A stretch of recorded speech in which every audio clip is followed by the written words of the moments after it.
And now, the man you've all been waiting to see, Bennie Fowler. I'll give you all a bit about Bennie. So he is a 6-year NFL veteran and Super Bowl champion, plus a best-selling author. So you already know you're in for a lot of gems to be dropped. Bennie Warren Fowler III is a 6-year veteran of the National Football League. He began his career as an undrafted free agent signed by the Denver Broncos in 2014. Bennie earned his first Super Bowl championship title with the Denver Broncos at Super Bowl 50, holding the final pass in the game of Hall of Famer Peyton Manning. Bennie is currently a wide receiver for the New York Giants and is the best-selling author of Silverspoon, the Imperfect Guide to Success.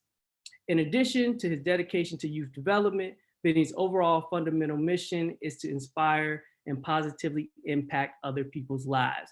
So with that, I want you all to give a huge welcome to my man, Bennie Fowler.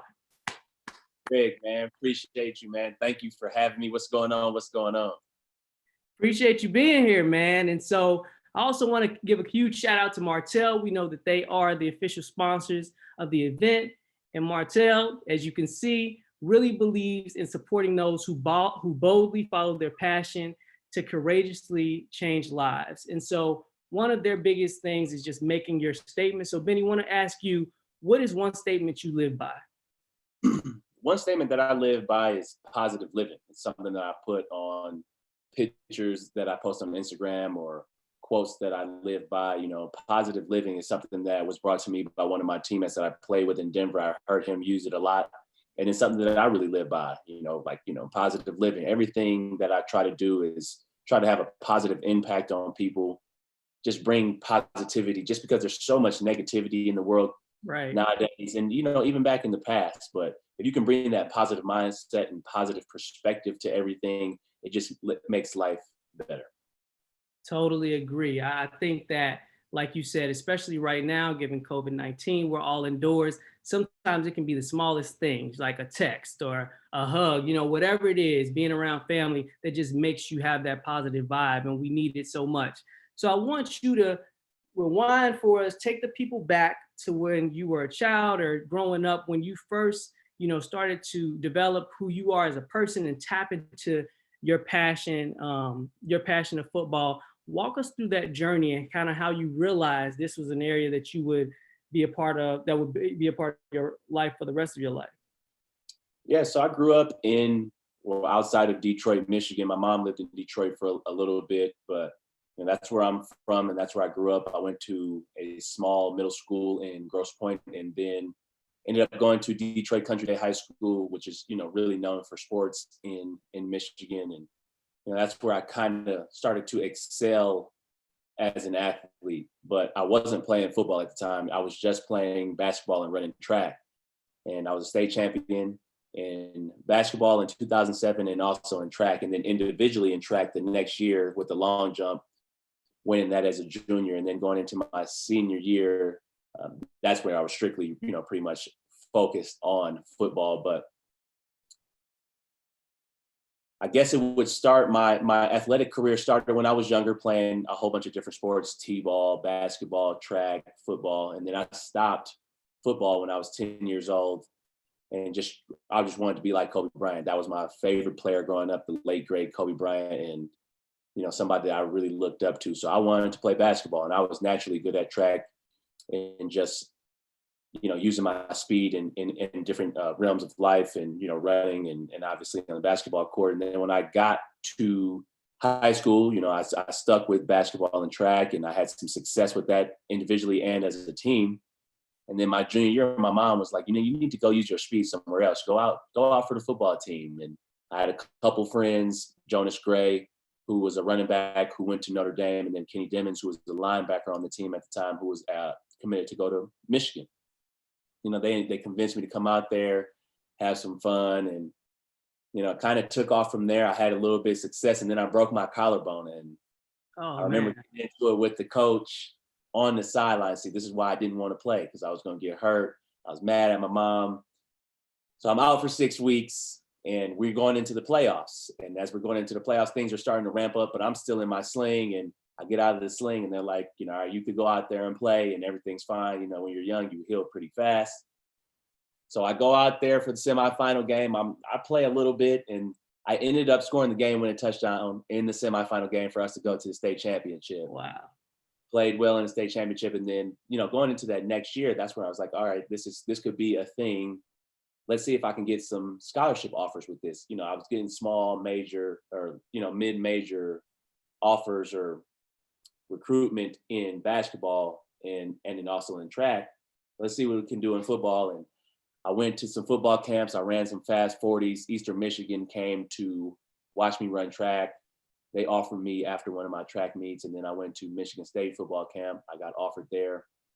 I ran a couple fast 40s there, Indiana, Toledo. So I had about 4 or 5 offers. So I was like, all right, I can go high major D1 in football. So now I'm really excited about that. And that's when I started to hone in on my craft and understand who I was as an athlete. This is where I wanted to play in front of a large crowd. So I went up to Michigan and I visited Michigan, and I felt like they disrespected me on my visit. So I committed to Michigan State the next day, and I was going to, play. I was like, because, you have that rivalry, that in-state rivalry. So I get a chance to play Michigan every year. And I ended up going 4-1 against Michigan. So, it turned out that I made the right decision on where to go to school. But, I really didn't find my calling, going back to your first question, I really didn't find my calling until I got to Michigan State. And I was playing against Notre Dame. This is like the first year I was starting, my red shirt junior year. So this is my 4th year up there, but this is like the first year starting. And, going to that game, playing against Notre Dame on ABC is my first time starting on national television. And that's huge. Yeah, the game just didn't go as planned. I end up dropping a pass in the end zone that would have gave us some momentum. That's the first time I felt some anxiety and like I had let the team down. I'd never really had any failures up until that point, so to speak. I had some injuries and things like that, but not in that magnitude. So that was a hard situation for me. And that's when I started to find out my true calling. My high school basketball coach, Fred Massey, gave me a book, The Monk Who Sold His Ferrari, about a lawyer who has all this money and all this wealth, but it's not really making them happy. And it's really about the process and the journey that you go on in life. And that's where I really started to understand that, and that things aren't going to be perfect. You're going to have some hard times in life. How are you going to persevere? How are you going to get up when you are knocked down? And that's where I really started to understand that when I got that book. And I have been on a personal development growth journey every year of my life, just because you always have to constantly evolve as a person. So that's kind of where I'm at now. And that's kind of how I got to this point was, that one game put me in a situation that I had never been in before. So now I'm here to spread that love and that knowledge to people, just to understand that you got to keep going. If you, whatever dreams and goals you have out there, you can do whatever you set your mind to, but it will not be easy, but you can do it though.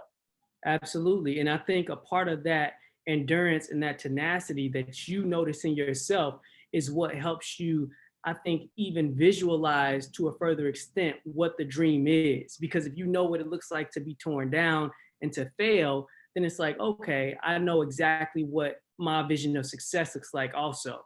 And so you mentioned Kobe being a huge inspiration for you at the beginning, once you started to really tap into just like understanding athletes who really took their craft seriously. So talk to the people around what that process of taking in inspiration looks like as a champion. And even in your early years, in that learning process, I think that process of being inspired is one that is very important and sometimes overlooked, because people think that, hey, they're this person, and so I just want to be like them. But I think it's more than that. And I'm sure you can elaborate, all the different intricacies of trying to understand and study someone who is your inspiration.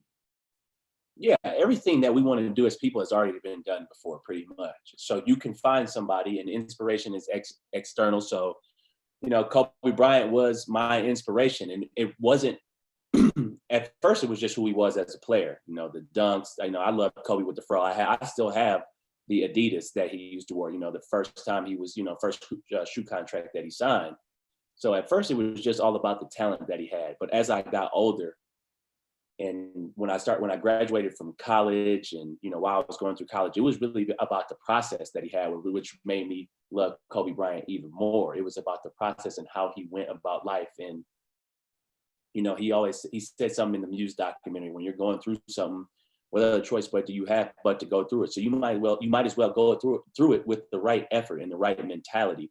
And that's what Kobe Bryant really brought to my life, was the mentality that you have to have, understanding the importance of a growth mindset and not a fixed mindset. And that's goes into one of the books that I read, The Psychology of Success by Carol Dweck, where she really touches on the growth mindset, and that we are always constantly evolving as people, and we should see it as a process. Sometimes you hear people say, well, I can't do this, I can't do that, or I'll just never be able to do that. That's not true. We underestimate ourselves as humans sometimes. And that's what I really get from Kobe Bryant, was the Mamba mentality. That's the quest to be the best version of oneself, if you really look at what he was trying to say. And it's being good at trying to be good at everything that you're trying to do, trying to be the best at everything that you're trying to do. Even if you don't reach the top of the top, think about the process that you go through to get there. And that's what really makes you as a person.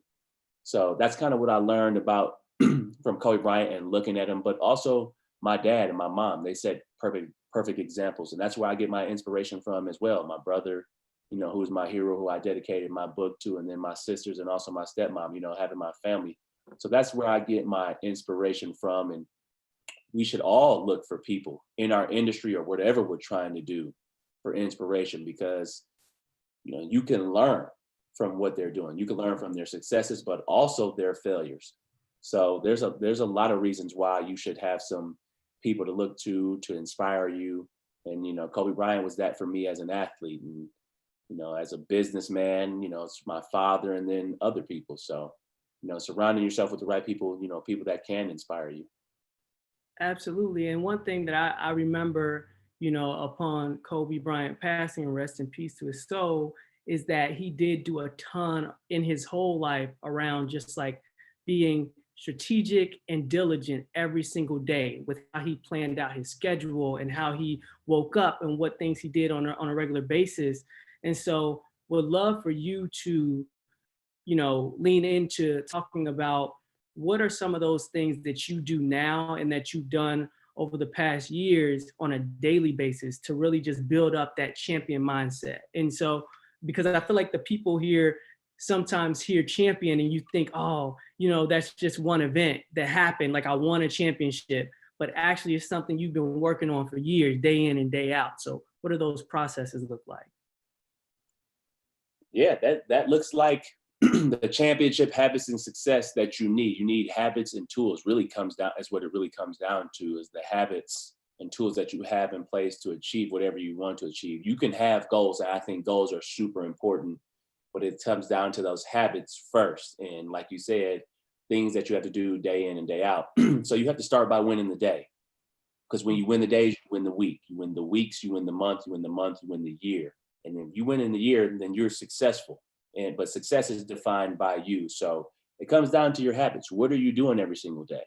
How are you approaching it? How do you occur to the world? How do you want to occur to the world?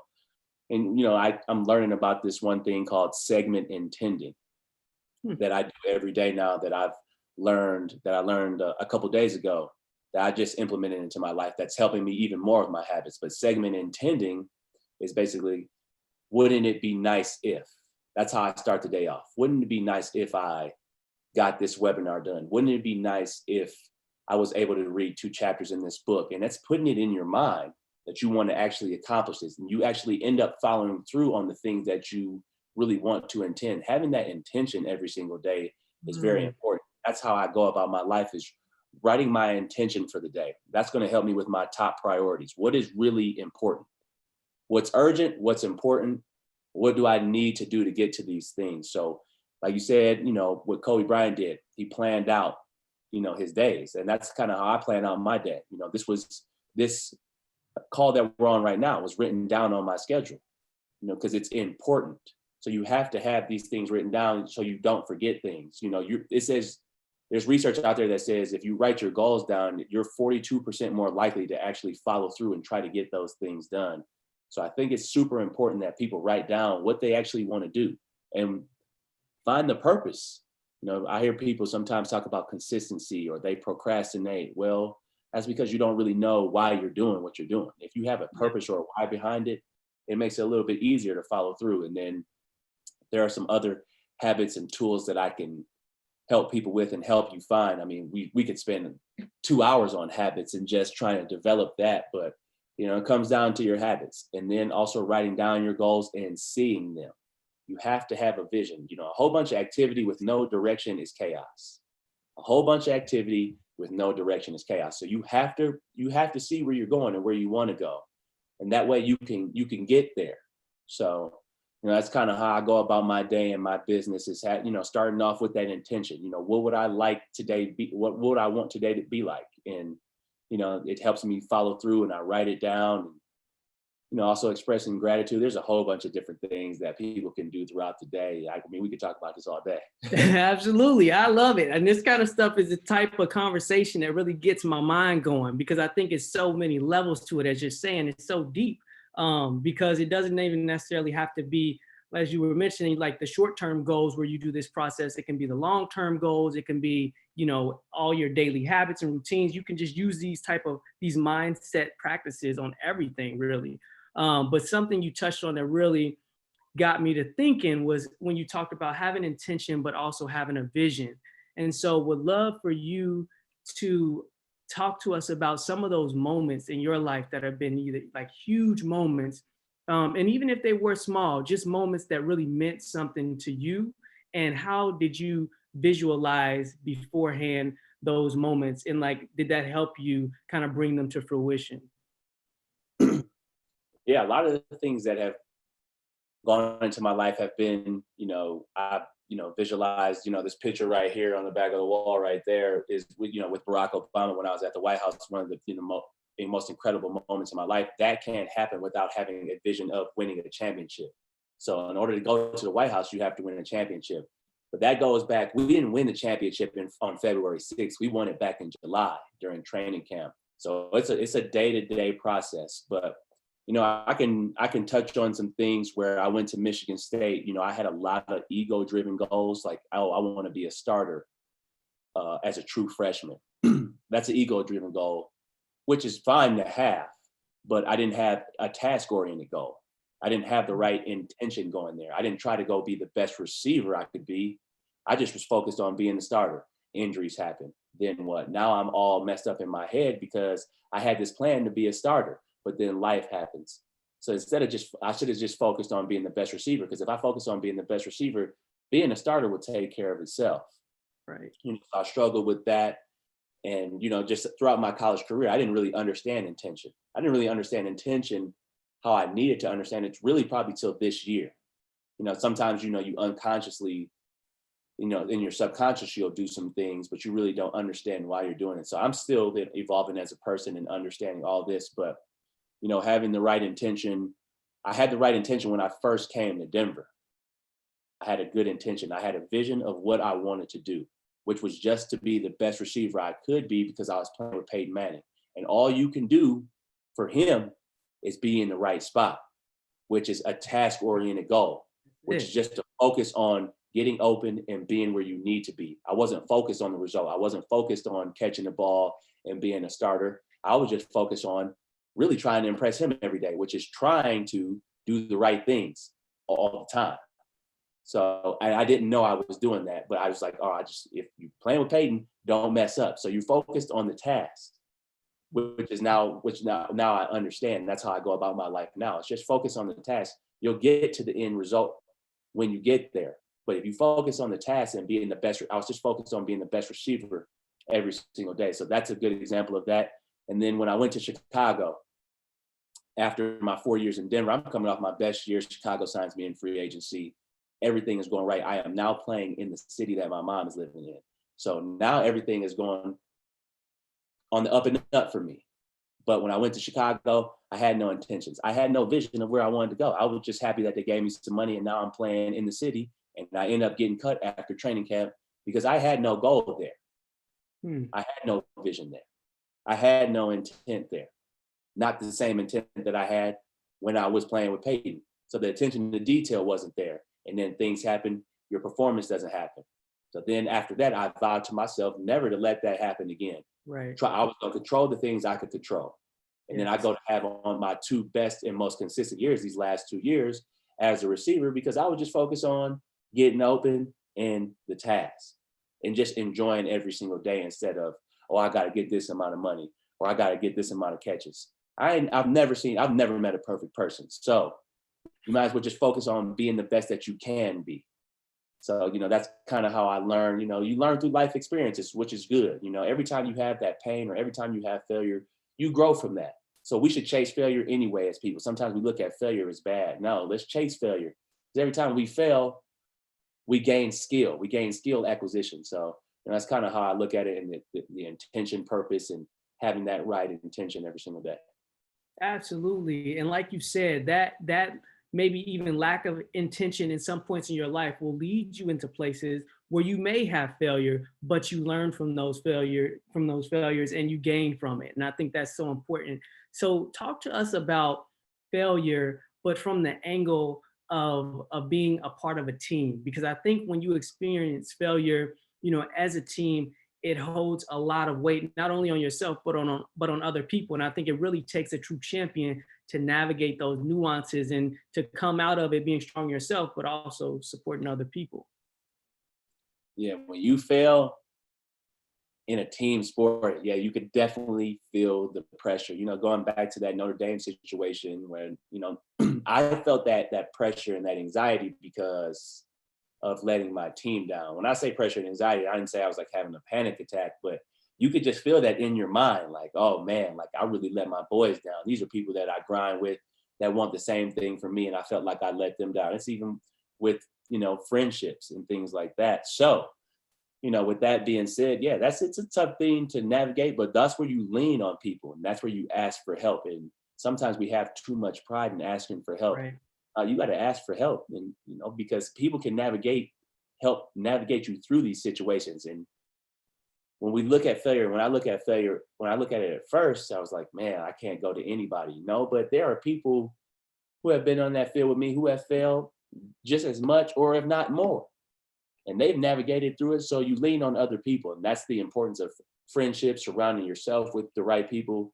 If you have the right team, those failures, you can navigate through those failures with the help of other people. And that's kind of what I've learned is, when I'm going through something, I just lean on some of my friends, or I lean on some of my teammates. Obviously, Juice, if I have any trouble, or if I'm having trouble navigating through something, that's easy for me to call him. And he can give me his perspective, and it helps me see things in a different light and gives me other insights. So you're going through some failure, man, you got to reach out to somebody, who knows, who cares about you, who won't really judge you. But, failure in a team sport makes you vulnerable, but that also makes you stronger as a person.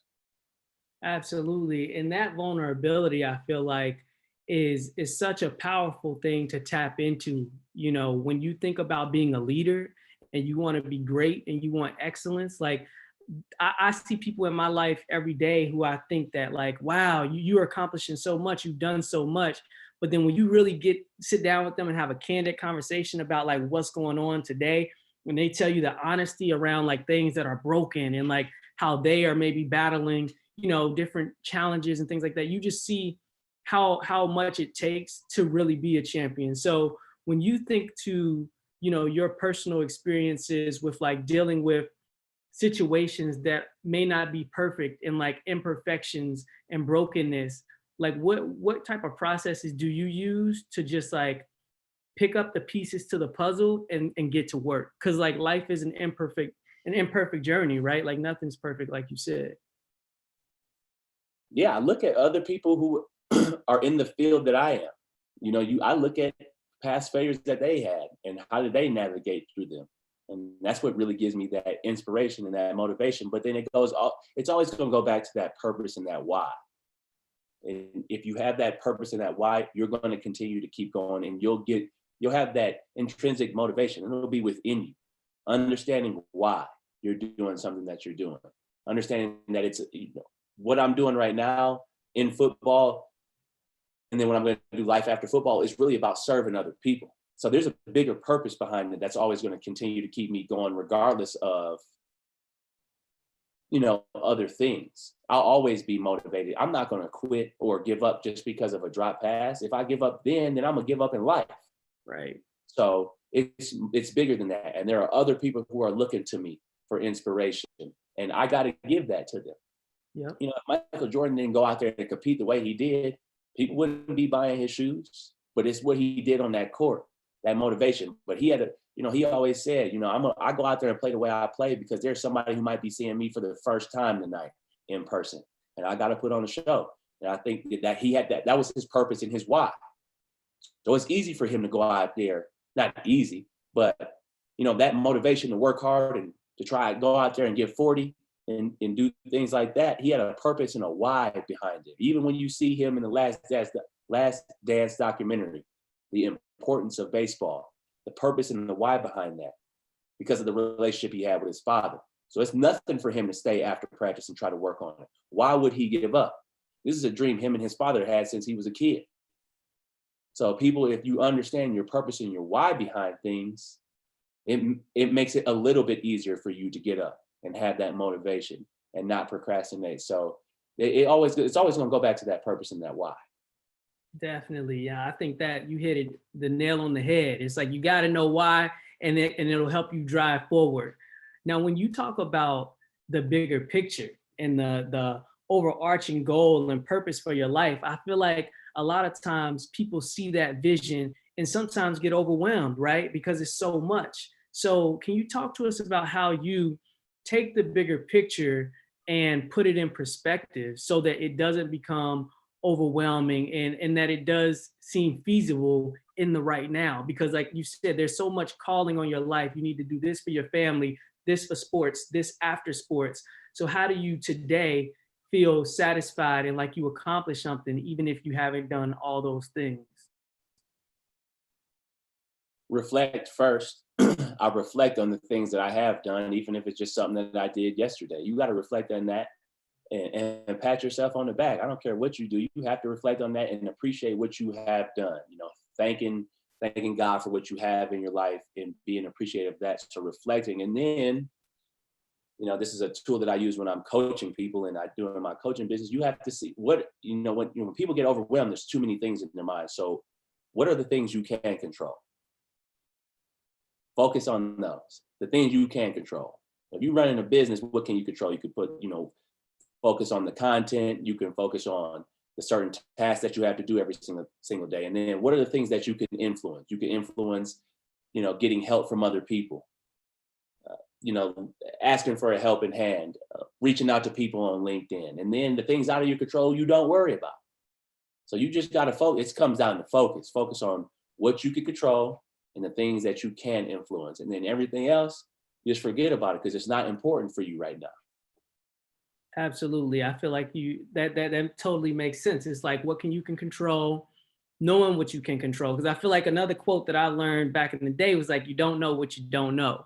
And that's so true. And it's just like, if you take some time and think about what you don't know, it'll get to your point that you made earlier around who do I need to know, right? If I know what I don't know, then there are people I need to get to know because they know something about it.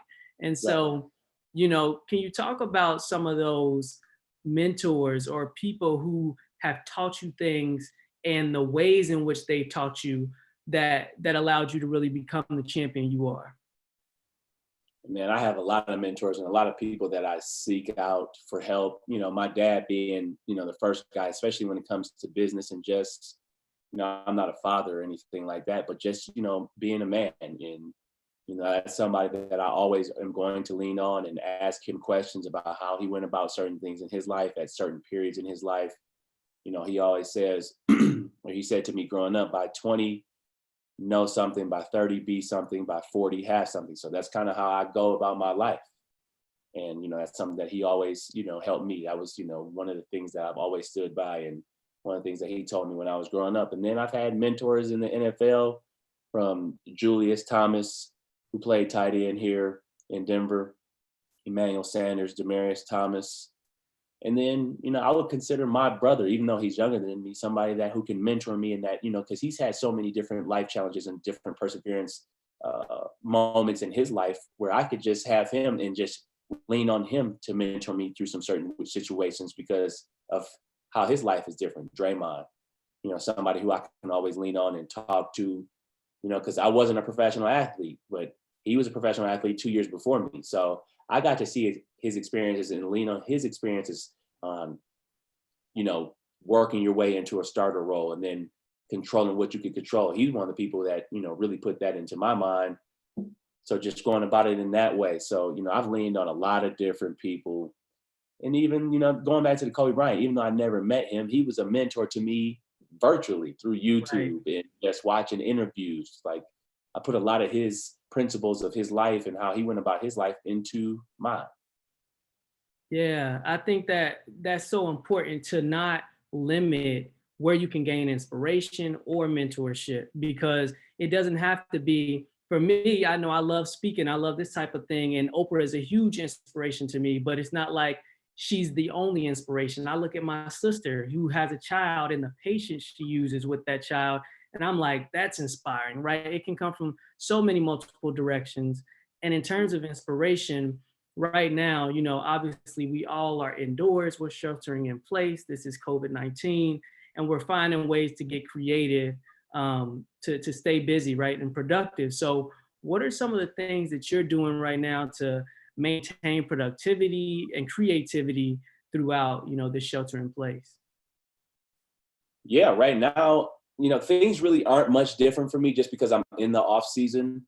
So this is, normally how a day would be like for me. I go out, I work out, and then I come home, relax. But now I'm setting up a business for myself to, for life after football, and, taking my speaking business, but also having a product where I can help people and serve people in the masses and serve even more people. So I came up with this method called the GPS method, which is goal setting plus perseverance equals success. And this is the championship habits and tools that we talked about earlier that I'm going to give to people to help them understand that all the things that I've achieved in my life, they can achieve too. Now, I mean, maybe not playing in the professional sports, but being the champion of your own life and having control over what you could control and understanding that. So, I take people through the AAA. We assess, which brings that awareness, which brings you to action within the GPS method. So, when you put that destination in on that navigation system, you get that long-term goal, that red dot. And then the GPS method gives you the turn-by-turn directions on how to get there. And that's kind of how life is. You have that long-term goal, then you have to break that goal down into short-term turns. But when you put your destination in on Waze or an app or whatever it may be, if you miss a couple turns, it doesn't turn off on you. It gets you right back on track. It always says rerouting, and it calculates. Exactly. That's what the tools that I have that, I'll give these tools to people to help them get back on track or to just move forward. So, that's kind of what I'm working on right now, and just to, impact people farther than the stage and farther than Instagram and things like that. Now, are all those steps in the Silverspoon, the Imperfect Guide to Success, in that book, or are these things that people need to go other places to find? Yeah, they'll get an understanding in Silverspoon of how I navigated through certain things and how some of my friends like Juice, Draymond, Darquez Denard, Desiree, how they navigated to their success, but it won't give you the tools that they used. It will tell you a little bit about their story and a little bit about the mindset they had, but it won't give you the tools that you can implement right away.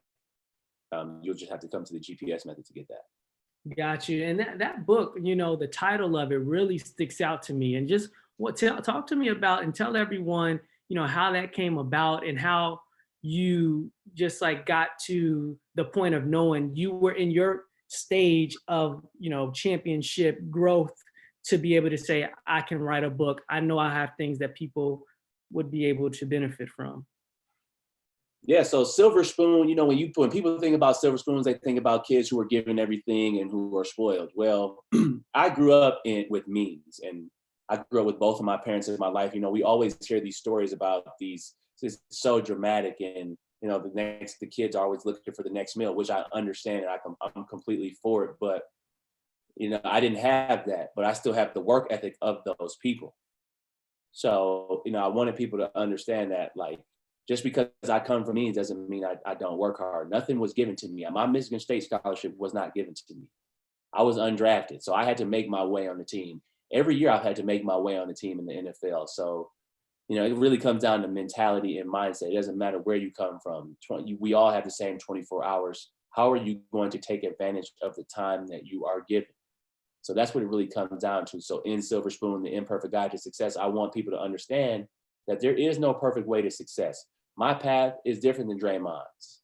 My path is different than Darquez. My path is different than Juice. But we all have the same similar characteristics and principles within our life, like setting goals, like handling adversity, handling success. My favorite chapter in the book is you don't have to be an athlete to make $1 million. Actually, most of the people that I know who are very wealthy and well off are not athletes, but I want the young kids to understand being an athlete, being a professional athlete is not the only way you can make a whole lot of money. There are so many different ways and so many different avenues that you can go through. So I wanted people to understand, you know, Silverspoon sticks out to people because, you know, you think of people who are spoiled, but there's nothing spoiled about me. I've worked for everything that I've gotten in my life. I think that's perfect. And it makes sense in terms of making the book applicable to all lifestyles, right? It's like you don't need to have a certain background or a certain skill set to develop the perspective that's needed to win at life. So that's super strong and I think well needed. In terms of like making improvements right now, are there any pieces of advice you would give to people who just like want to start making like an improvement towards becoming a champion of life? Like if there's one thing that you would tell people, do this right now, what should they do? So I got this championship rate your day formula that I use and that I help people with and help people to understand. So at the end of each day, you know, it could be 5 o'clock, you know, before they go to bed or whatever it may be. I want you to rate your day on a scale of 1 to 10. So if my day is a 7, say I had today was a 7 for me. You know, I woke up, I took my dog out, I had a great workout, I did some things on my business, you know, I had a couple meetings, and then I get to the end of the day. All right, my day was a 7. Well, why is that? Okay, well, I didn't eat the right foods that I wanted to eat. I didn't eat enough vegetables or fruit, or I had too many sweets, or I wasn't present in the meeting that I wanted to be present in. So I'll write those things down. Now I have in my mind, what could make my day a 10? All right, those are the things that I wanted to do that could have made my day a 10. I could have ate more vegetables. I could have ate more fruit. I could have been more present and patient. So those things were going to help me for my intention the next day. It's going to bring that awareness to having a better day. So if I have an 8, and I continue to stack 8s and 9s, I don't know if we'll ever have a perfect day. You know, we might have it here and there, but if I'm, you know, striving for those 8s and 9s and I'm getting those 8s and 9s, I'm stacking those days. So that just brings that self-reflection, which also brings that awareness, which will bring you to more intensive action to the next day. Yo, I love it, man. I feel like you're just dropping all these gems. Like people need to pick them up because like what you're saying is so real. And I think it all just keeps coming back to mindset. Like, what do you know? How do you visualize your goals? What are you going to do different? Because if you have all these things mapped out, you knew you were at a 5 and you wanted to get to an 8, but you don't have any steps, you know, mapped out, you won't take action. So, you know, you're dropping a lot of knowledge on the people, and I know that they are receiving it and hopefully really taking advantage of it. So I want to go ahead and hop into some of the questions from the audience. So we have a question here that says, what was your favorite thing about playing in the NFL? My favorite thing about playing in the NFL is probably the locker rooms, the camaraderie that we have in the locker rooms. You really meet different types of people from all different walks of life that you never, you know, all different types of backgrounds. And we're all striving for the same goal on every Sunday. But like, you know, one of my boys that I played with in New York, Russell Shepard, when we were in high school, he was the #1 player in the country. And now we're in the same locker room. So I'm like looking at this guy's highlight tape all the time. while we're in high school. And then, we're both undrafted in the NFL. You just never know how things are going to play out. But then playing with guys like Peyton Manning, I played with Eli Manning, I played with Tom Brady only for a week, but it was an incredible week. I've caught passes from all those guys a lot. These are guys I've been watching since I was like 10. It's huge. So the fact that I've played with these guys shows the longevity of their career and who they are as players, but who these guys, who I get to see them behind the scene, like nobody else gets to see them. Playing with a guy like Odell. This is the most incredible athlete I've ever been around. That's the best part about the NFL for me, is that even though I'm in the NFL, I look at some of these dudes like, wow, I cannot believe the things that you've accomplished and that I'm sharing the locker room with you. Right. Peyton was 38 when I met him. Well, not when I met him. So he was 28 when I met him the first time when I was little. And then I played with him 10 years later, and I'm his teammate. But, man had 5 MVPs at the time. He's coming off his most productive. He broke every NFL record the year I got there, or the year after I got there. He had broke every record the year before. So playing with guys like that, and then playing with a guy like Odell, who, the things that he does in practice are ridiculous. Or Saquon Barkley, like you don't get it. You don't see that on a day-to-day basis. Even if you're on a different NFL team. So I played with some generational talents, and then, winning a championship. Incredible. Like I've only cried, 4 or 5 times as an adult that I can remember, and it's been more sad related. But after we won that Super Bowl, I was crying uncontrollably for like 20 minutes because nobody can ever take that from me, and we worked for that. And it was a lot of hard work, perseverance. And you go back, and if you read my draft profile on the internet, they said I lacked the motivation and skill to even be in the NFL. I'm going into my 7th season, so. That's also a reason why I continue to do what I do. Right. Yeah, you got to show like the haters and the naysayers, like, look, I stuck to the plan. You got busy. Another question. I wanted to show myself. The haters and naysayers, I heard Denzel Washington say, those who can do, those who can't talk about those who can. So it's not even about them. If they could do it, you know what I'm saying? So if they could do what I could do, they would be doing it. Exactly. Look, never mind them. Push them out of the focus completely. I feel it. Another question here says, what is your ultimate goal as an athlete? Oh, no, that's a tough question, just because, I've done a lot. I would like to win another Super Bowl. I want to be on another winning team. I would like to be on another Super Bowl and contribute to that, because it's really more just about team-oriented goals right now for me, and just being the best receiver I can be to finish out my career. Dope. Another question here says, what does it take to come up with an idea, craft a plan, and create impactful impacts on an organization? What does it take? Yeah, what does it take? It takes that purpose and that why. Why are you doing what you're doing? Understanding that. And then, then really mapping out your plan. Mapping out the 3. Why do you want what you want? What's stopping you from getting what you want? What can get you there faster? You got to answer all of these questions, and you got to write these things down. And then you got to map it out. What are things that potentially could stop you from getting what you want? How would you navigate through these 1 or 2 or 3 things? And then what are the things that you're going to do every single day to lead up to that point? For sure.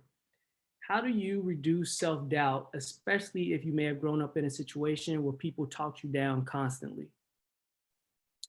You got to rewire it. You got to reframe those things. And, if people are constantly putting you down, high performers, high athletes, CEOs, and people who aren't high athletes, CEOs, we all have the same fears, doubts.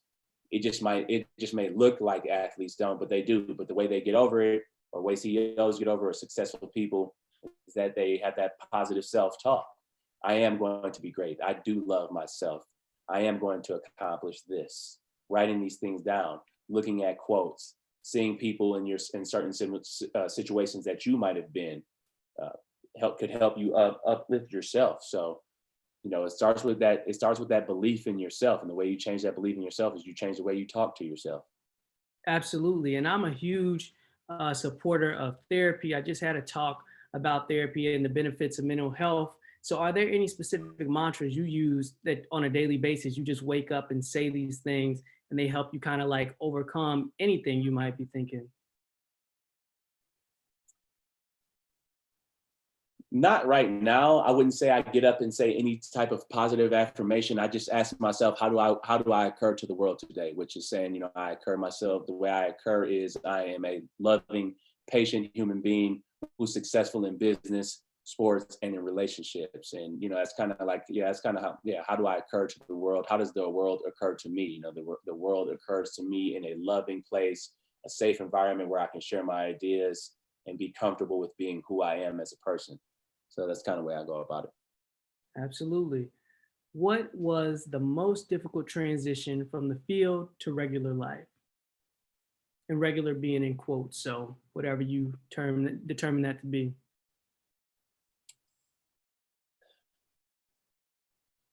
I would say identifying myself as not just an athlete. And that's one of the reasons why I wrote a book. Athletes get stuck, and the reason why they struggle after sports is because they identify themselves as just one thing. And then now that they're not that thing anymore, they lose, they kind of, have spirals where they're trying to figure out who else they are, and they're doing wild things that you see on TV. And you're like, wow, what's he going through? Well, he's not who he thought he was. He just thought he was this one person. So I wouldn't say I necessarily struggle with that, but I've had help, and you look at things and you look at situations, and you don't want to be in that situation. So stepping away from just the identity of being just a football player and being an entrepreneur, a fiance, a son, and just realizing and identifying who I am all the time, not just one thing. Yeah, you're multifaceted, and everyone is, right? It's like we have multiple components. So training during social distancing, what are you doing to stay in the game and stay ready? Using God's gym Come on. outside, going back to how I grew up, running hills, and really just playing outside. You don't really need a gym. People, society makes us feel that we need weights and things like that. It wasn't always weights in the world. People, the way to go out there and get fast is to run. So you go out there and run every single day. It's push-ups, sit-ups, at-home workouts, and different things people can look up. And it's time to get creative. So having little challenges for myself, and putting myself through different workouts. But being outside is the best. And I play outside, so I don't necessarily have to be inside to get a good workout in. Nice. Yeah, I know I've kind of like been doing a lot of in-home workouts and just trying to get creative, because if you don't have the gym, you still got to make it work. Yeah. In terms of things that you really are passionate about pursuing after football, what would you say those things are? Yeah, keynote speeches, definitely keynote speeches. I definitely write some more books as I, have go through more life experiences, but coaching people to high performance. If they really want to step outside of their comfort zones and face their fears and understand some of the self-limiting beliefs and trying to turn things like that around. I have a lot of tools that I've used as a person, but also tools that I'm using right now, just to get better. Some of the things that I said today during this talk, are things that I use personally. So, and I know they work. And I want to coach people and help people in that stage of life. Yeah, how do you stay calm and present during the face of many distractions? And this is a good question, because I feel like, especially when the stakes are heightened and you're on the field and you have to make a quick decision, how do you silence all that noise? Yeah, you could do some diaphragmatic breathing. So you breathe from your stomach, quick, deep breaths, or not quick, deep breaths, but long, deep breaths, count of 3, feeling your stomach come out and then letting it out. That'll bring you back into the present moment. If I'm on the field, looking at the goalposts and seeing which way the wind is blowing, or just picking a piece of grass up and floating it in the air and seeing where it goes, that brings you into the present moment. Or just feeling your feet on the ground or your butt in the chair. If you actually feel it, then you'll be in the present moment, because you won't be thinking about the past or the present. So those are a couple little quick techniques or meditation. People think when you say meditation, they think 30 minutes. You can meditate for 1 minute. Just follow your breathing. Close your eyes, follow your breathing, just listen to your breath, feel your chest go up and down, your stomach go up and down. Those are quick things to bring you back into the present moment.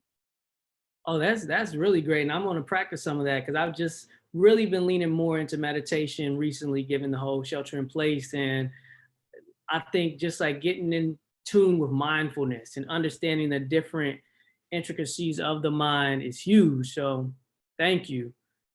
Someone asked, any financial advice that you've received over the years or that you would just give to people that has helped you, be a great businessman and entrepreneur? Yeah, my mom always said to save 20% of your paycheck, but when I got to the NFL, it's kind of the opposite way. And I saved 80% of my paycheck.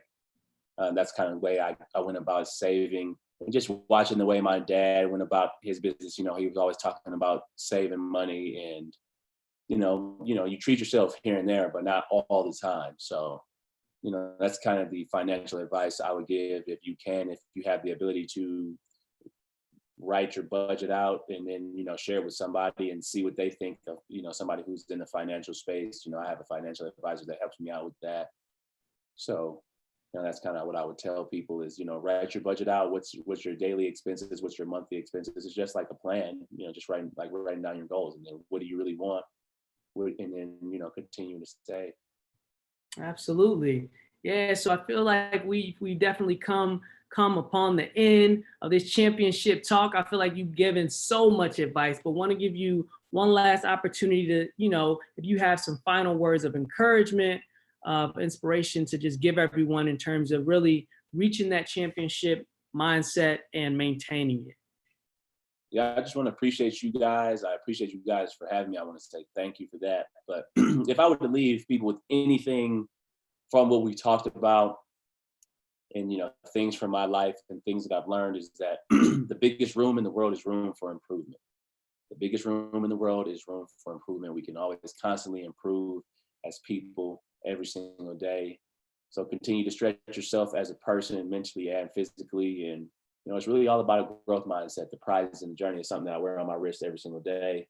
I had a friend that passed away 4 years ago that I played with at Michigan State, and his foundation slogan is the prize in the journey. That's what his mom is called, the Michael Sadler Foundation. But it's something that, that helps me understand that this life is all about a process. And the real prize is in the journey and what you're going through. You getting up early or those late nights, you missing all those turns on your way to success, on your roadmap to success, but you not giving up. That's where the real prize is once you get to that end destination. So much love and appreciate you guys for having me. Thank you. Absolutely. And want to take some time out to give a huge shout out to Martell for purchasing the bottle and also just sponsoring the talk.